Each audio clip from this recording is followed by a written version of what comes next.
Ya, Bismillahirrahmanirrahim. Assalamualaikum warahmatullahi wabarakatuh. Baik, berikut penjelasan dari materi kita yang tertinggal ya. Bapak mulai dari Revolusi Amerika saja karena memang masih lumayan cukup banyak yang belum mulai dari Revolusi Amerika. Nanti kita terakhirnya ada di Revolusi Indonesia, sedikit saja. Baik, langsung saja ya. Nah, jadi sambil menyaksikan video penjelasan ini, ya kalian juga harus sambil bukunya dibaca ya. Jadi biar tidak ambigu, biar tidak bingung. Baik, langsung saja di Revolusi Amerika. Nah, apa yang membedakan Revolusi Amerika dengan revolusi sebelumnya yang berada di Prancis? Nah, yang membedakannya adalah bahwa revolusi Prancis itu mengakhiri sistem sistem monarki menjadi republik. Nah, revolusi Amerika ini berbeda karena revolusi Amerika ini mirip-mirip seperti Indonesia, mirip-mirip ya, yaitu perjuangan merebut kemerdekaan dari katakanlah negara penjajahnya gitu ya. Nah, walaupun tidak sama. Nah, dewasa ini kita tahu Amerika Serikat itu adalah negara yang superpower ya, negara yang besar sekali gitu. Nah, di Revolusi Amerika itu sendiri adalah perlawanan terhadap warga koloni di Amerika Utara yang kini menjadi negara Amerika Serikat melawan negara kolonialnya yaitu Inggris. Nah, kenapa Inggris? Nah, karena pada dasarnya sebetulnya begini. Amerika Serikat sendiri warganya itu memang sesungguhnya berasal dari Inggris juga. Jadi Amerika dulu itu bagian dari Inggris, tapi karena satu dan lain hal warga koloni yang ada di situ memerdekakan atau melepaskan diri dari Inggris. Nah, kira-kira seperti itu. Nah, coba lihat di sebab-sebab latar belakangnya dulu ya, latar belakangnya. Nah, bahwa di situ disebutkan bahwa sesungguhnya ya orang Amerika Serikat itu ya sesungguhnya mereka yang berasal dari daratan Inggris yang datang ke benua baru yang kini dinamakan sebagai negara Amerika Serikat. Nah, apa sih Pak yang menyebabkan mereka berpindah? Ya banyak faktornya ya. Ada faktor misalkan di situ ada orang-orang politik yang melarikan diri karena mendapatkan tekanan agama, sosial, ekonomi, dan politik, dan lain-lain. Jadi banyak. Ada yang memang pengen pindah saja untuk mencari penghidupan yang lebih layak menurut mereka. Atau ada juga para kriminal yang dimana penjara di Inggris itu sudah penuh sehingga pemerintah Inggris memindahkanlah katakanlah narapidana ini ke tempat baru, nggak usah di penjara gitu, ke tempat baru sehingga ya akhirnya membentuk satu komunitas dan akhirnya menjadi sebuah negara ya Amerika Serikat sampai detik ini. Nah, sebab umum terjadinya revolusi. Nah, di situ dituliskan sebenarnya koloni Inggris di Amerika ini didirikan oleh orang-orang yang melarikan diri ya, betul ya. Nah, ya seperti tadi. Terus yang kedua juga adanya paham kebebasan dalam perdagangan. Nah, jadi sebelum Amerika Serikat merdeka ini mereka itu sangat diatur sekali oleh Inggris dalam hal apapun gitu ya, dalam hal apapun.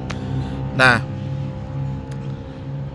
lalu yang nomor 3 coba lihat di situ, berbagai macam pajak coba diterapkan di wilayah koloni yang ada di Amerika.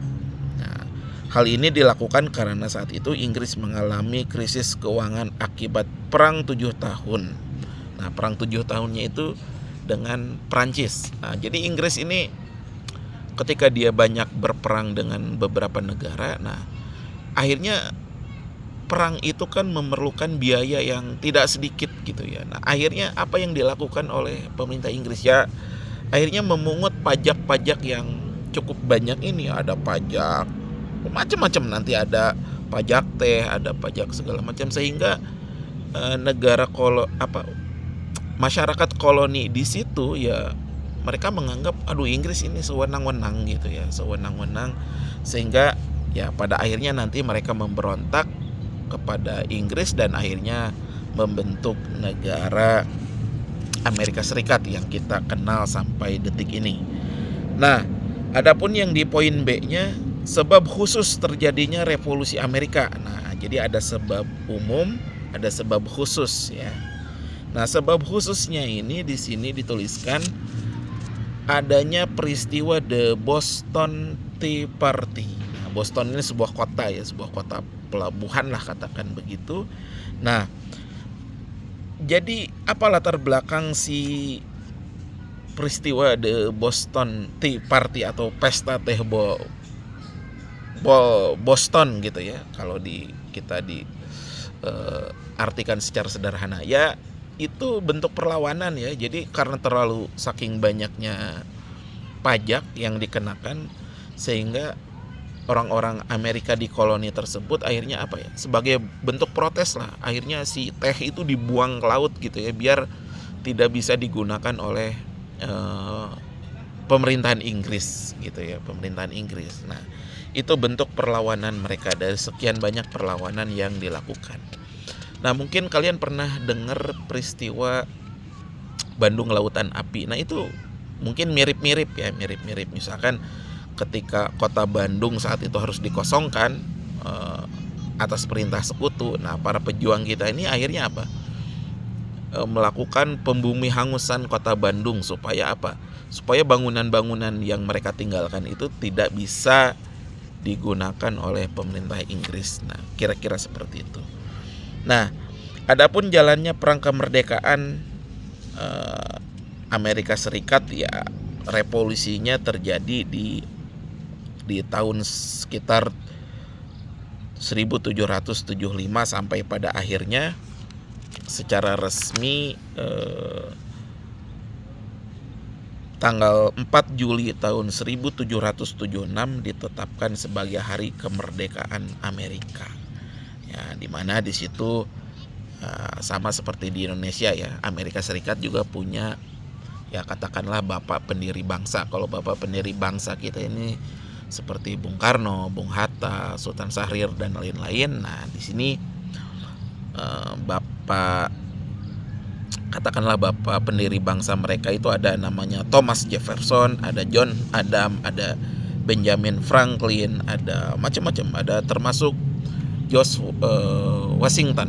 Nah, George Washington ini di kemudian hari menjadi presiden pertama di negara Amerika Serikat. Sekaligus sekarang namanya itu diabadikan menjadi nama ibu kota dari negara Amerika Serikat. Nah, jadi kurang lebih seperti itu ya. Nah, di situ ada beberapa pertempuran. Nah, ada pertempuran Saratoga. Nah, mereka juga akhirnya melakukan ya perlawanan terhadap pemerintahan Inggris. Kalau kalian bertanya, Pak, seperti perang saudara dong. Soalnya kan orang Amerika juga ya aslinya dari Inggris juga. Ya betul, bisa dikatakan begitu, karena sejatinya ya orang Amerika ya orang Inggris juga gitu. Mereka yang melawan negara asal mereka sendiri yang berlaku sewenang-wenang menurut mereka begitu. Ya kalian perhatikan saja, orang Amerika Serikat sendiri kan bahasa resminya bahasa Inggris, nggak ada kan bahasa Amerika ya. Itu sebagai tanda bahwa orang-orang Amerika Serikat itu berasal dari Inggris. Lalu kalau ada pertanyaan, Pak, orang Amerika, benua Amerika atau orang Amerika Serikat itu penduduk aslinya siapa ya? Yang seperti kita kenal itu ada suku Indian, ada suku Aztec dan lain-lain yang di tahun pelajaran lalu kita sudah belajar itu, walaupun mungkin tidak banyak ya. Nah, kira-kira begitu. Kemana Pak orang Indianya? Ya, secara kasarnya ya mungkin ya sudah tinggal sedikit aja gitu. Itulah yang membedakan penjajahan Inggris terhadap Amerika dengan penjajahan Belanda terhadap kita. Kalau Inggris itu mereka berhasil ya memusnahkan katakanlah memusnahkan sebagian besar rakyat jajahannya seperti orang-orang Indian, dan digantikan oleh orang-orang Inggris yang menetap di situ kemudian hari.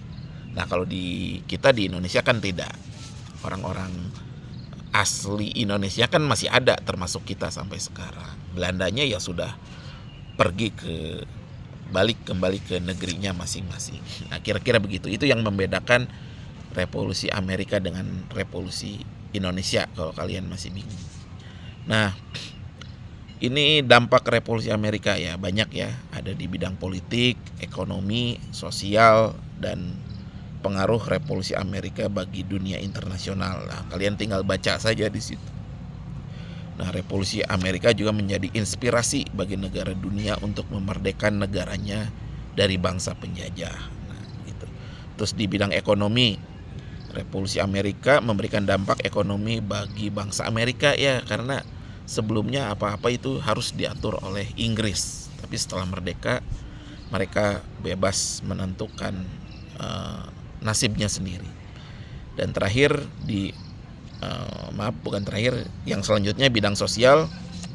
Nah, meningkatnya kesadaran hak-hak yang dimiliki oleh rakyat sipil. Nah, seperti kebebasan berbicara, kebebasan menyatakan pendapat, kebebasan mendapatkan hidup yang layak, dan lain-lain. Nah, itu juga mungkin diadopsi oleh undang-undang negara kita juga gitu ya. Yang mana ya manusia itu ya pada dasarnya bebas untuk melakukan hal apapun sesuai dengan norma-norma yang ada di tempat tersebut gitu. Lalu pengaruh revolusi Amerika bagi dunia internasional. Nah, revolusi Amerika juga menjadi inspirasi Prancis untuk melakukan revolusi dan pemberontakan. Iya betul ya. Nah, jadi Prancis itu terinspirasi dari apa yang terjadi di Amerika. Betul, seperti itu. Makanya di Amerika itu ada patung Liberty. Nah, Liberty ya. Nah, itu patung Liberty itu konon katanya pemberian dari pemerintahan Prancis terhadap Amerika Serikat. Yang kita juga harus mungkin belum lupa ya, semboyan revolusi Prancis itu juga salah satunya ada tentang liberté atau kebebasan.